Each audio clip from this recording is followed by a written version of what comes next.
Olá, mente iluminada. Você já se deparou com a situação de que às vezes a burocracia te impede de que o correto e o justo seja feito?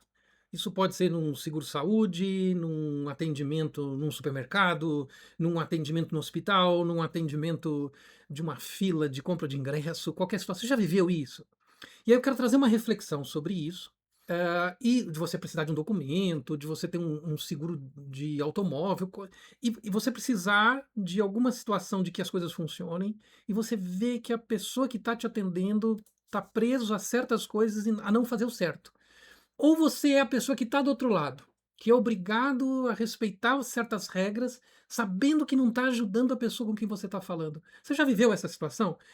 Esse vídeo é para você. Me acompanhe que a gente vai entender o que acontece conosco mentalmente, internamente, como é que a gente pode viver isso e entender da onde vêm essas estruturas, que é muito importante para nossa lucidez. Então, acompanhe aqui o raciocínio. O cachorro do porco. Você escolhe se libertar? O cachorro do porco eu vou explicar o que que é, mas é o cachorro que obedece ao porco. É essa a ideia, tá? Mas você vai entender esse conceito do cachorro do porco. Eu vou usar muito isso daqui para frente, porque assim, é uma metáfora que traz fortemente essa ideia de que a gente precisa se libertar, senão a gente está criando um mundo pior à nossa volta. E a gente vai lidar com muita gente que está longe dessa libertação, sabe? Quem respondeu pelo seu último não? Quem que era responsável pela pessoa que disse, ó, não dá para fazer, não pode fazer, desse jeito não dá? Eu digo às vezes, o cobrador que não pode ajudar a pessoa que está andando no ônibus, a professora que não pode ajudar o aluno. Coisas, quem disse o último não, que poderia ser dito sim? Você disse: "Ah, o procedimento não permite", eh, ou o procedimento disse, quem disse que o procedimento é esse? "Ah, que não pode fazer". Percebe a pergunta? 65%, e isso tem uma questão forte por detrás. Tem um trabalho científico da área da psicologia que testava, choques. A pessoa, havia uma ordem de dar choque num colega que estava numa outra sala. Aí depois foi testando, se quantos choques ele dava quando ele estava numa outra sala e a pessoa dando ordem: "Não, dá mais choque, a gente tem que testar". Aí, dentro da sala e depois pegando na mão da pessoa, testando a proximidade e o quanto que a pessoa obedecia das ordens. E aí se detectou que, ao fazer a distância entre os indivíduos, as pessoas são capazes de respeitar a ordem. Não, dá choque. O teste é de dar choque. As pessoas dão mais choque no outro que está gritando que está sofrendo. Veja que interessante. Nós, seres humanos, obedecemos ordens para causar mal sem acionar nossa compaixão. Só quando a gente se aproxima. Olha que incrível isso. Porque você fala, mas que teste mais maluco dar choque nos outros, né? Mas o importante é a gente perceber o seguinte: o sistema trabalha com essa informação e faz com que a gente dê choques um no outro. Esse é o ponto que eu quero trazer. Será que nós não estamos sendo instrumentalizados? O sistema não precisa de monstros, ele só precisa que cada um cumpra um pouquinho, entendeu? Porque a hora que se aproxima na mesma sala, esse número cai de 65 para 40, mas continua a gente executando, você percebe? E o que o sistema precisa muitas vezes é só algumas pessoas para perpetuar isso. Isso tem a ver com situações do Holocausto, de campo de concentração, pessoas quebrando a estrutura da violência em pequenos pedaços. Aí a violência se perpetua porque a pessoa não vê a maldade toda.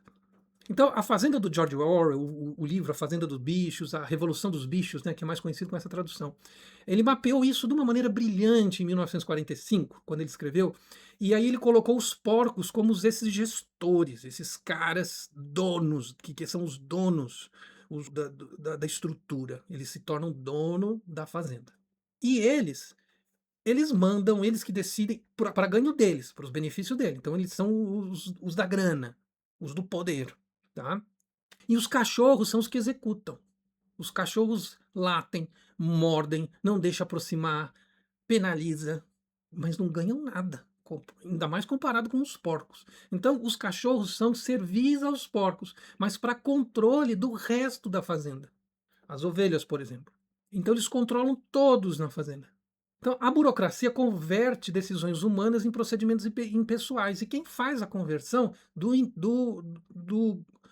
mandante para os outros animais é o cachorro na história, tá? E a história realmente, ela, através da metáfora dos animais, ela conta. muito como a injustiça social é estruturada, né? O procedimento não serve ao propósito, o procedimento é o propósito. O cachorro é o propósito. O cachorro ele é o propósito de criar o procedimento para se manter na posição dele, de sustentar, ser o pilar da estrutura do andar de cima. Entende? A norma engoliu o contrato. Por exemplo, vamos citar um caso de uma apólice de seguro, que eu posso dizer por ter vivenciado isso. A apólice está escrito lá, você pagou o contrato, a apólice diz, olha, a gente cobre tal coisa, a gente cobre vidro, a gente cobre lanterna. Aí o sistema responde, ó, colocou, ah não, mas entrou para consertar por esse motivo, não dá para consertar o vidro. Mas a apólice cobre o vidro, não, mas aí ele volta na regra. Não, mas está escrito aqui que eu tenho, percebe? Eles usam o procedimento, a cláusula, porque entrou desse jeito. Eu comprei um contrato que diz que tem que consertar esse material. Eu sou cliente, paguei por isso. Mas não, mas porque o procedimento. Você entende? O cachorro está lá ditando, não, mas a norma aqui tem essa vírgula. Você já se deparou com as vírgulas na vida? De pessoas ditando isso para você e não resolvendo a questão, não resolvendo o seu problema? A regra precede a pessoa, o procedimento substitui o julgamento. Isso é de Weber, do início do século XX na Alemanha, quando ele fala dos problemas ligados ao desenvolvimento do excesso burocrático, do burocrata que se coloca numa posição de criar complicações dentro da estrutura e afastar a própria humanidade do funcionamento da estrutura. 32,4% dos brasileiros relatam estresse ocupacional elevado. E o que a gente verifica é que o cachorro ele gera muito estresse por estar solidificando essa estrutura, mas ao mesmo tempo o cachorro sofre de estresse. Então isso é outro ponto muito interessante para se refletir que justifica isso, né? Então ele também é vítima dentro da estrutura. A máquina não precisa de maldade. Bandura é um estudioso na área da psicologia, mapeou 8 mecanismos de desengajamento moral. E, por exemplo, nesse caso do seguro, por exemplo, são 5 que a gente pode verificar. O que é isso? Deixa eu explicar isso para você. O discurso vai gerando eufemismos, alterações para suavizar a maldade, para suavizar a ineficiência do processo. Ah, mas isso está fora do procedimento, mas isso é feito dessa forma, porque nós temos que preservar a lucratividade do sistema financeiro, mas isto é feito por causa de uma questão de um processo de eficiência e da logística da verificação, percebe? Todo um procedimento para suavizar o discurso e a pessoa poder executar aquilo.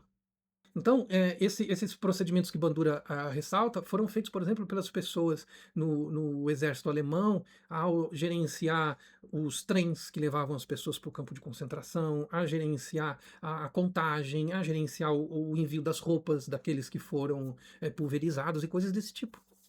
Se usa esse processo de ajuste do discurso. Você vê isso nas notícias da mídia.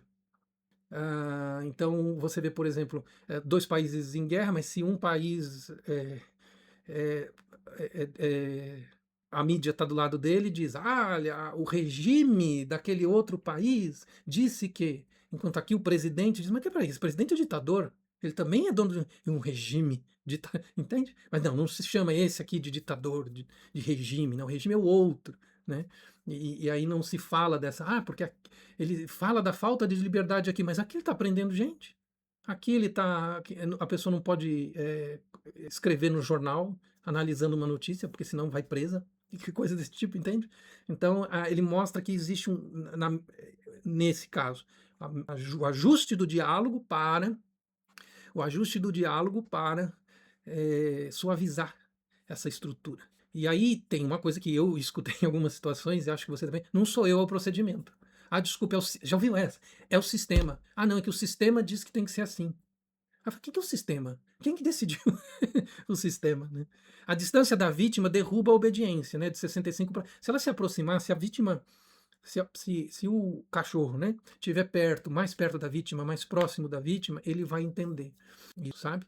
Uma vez eu estava passando por uma situação até de internação da minha mãe. E aí a primeira coisa que eu faço, assim, tinha uma fila enorme, tinha uma questão de o seguro aprovar, falta de quarto no hospital, minha mãe estava no pronto-socorro, uma situação. E tinha uma estrutura. Eu tinha que ser, mas o procedimento é verificar se não tem outro hospital da rede, não sei. Aí eu me aproximei da moça que me atendeu, peguei na mão dela e falei: olha, essa aqui é uma máquina de moer gente. Se a gente não se ajudar, a minha mãe vai sofrer lá. Eu sei que você está sofrendo aqui e eu estou sofrendo também de ver que a gente não consegue. A moça começou a chorar de uma maneira, porque ela se percebeu como cachorro. Eu não chamei ela de cachorra, mas ela se percebeu, dentro da nossa que a gente está conversando, ela se percebeu como cachorro. Ela estava respeitando as ordens que massacravam as pessoas. E eu estou falando de uma atendente de hospital, sabe, gente? Uma pessoa muito boa, muito, muito querida, assim. Mas ela entrou em prantos, assim. E é isso que o Milgram mostra na sua pesquisa. Se a gente humanizar a relação, a obediência diminui em relação à estrutura, a desumanização diminui. Você vê que eu não usei agressividade, não usei nada assim de. Eu usei conscientização, que é o que eu estou aqui fazendo com você, conversando sobre isso. Então, essa é uma estratégia que a gente pode tentar se defender. Não é que vai funcionar sempre, né? Porque alguns alguns por medo vão se apegar na regra, sabe, na estrutura. Ah, aí o que nós temos aqui? O cachorro também é vítima. Acabei de dizer, né? A alienação é total. É o produto da atividade e dos outros. Aqui nós estamos falando, que coisa incrível, né? Nós estamos falando de Marx. Né? Esse processo de colocar as mentes a favor de um sistema que está trabalhando, né, como uma grande máquina só para multiplicar o capital financeiro, para multiplicar ganhos, seja uma grande rede hospitalar, seja umas grandes seguradoras, seja qualquer estrutura que as pessoas, um banco, isso, até um banco, né? O banco aqui, que durante, não sei, mais de 10 anos cobrou tarifa indevidamente, aí a culpa é de quem não reclamou, entende? Mas a culpa é de ninguém não reclamou, então a gente foi cobrando.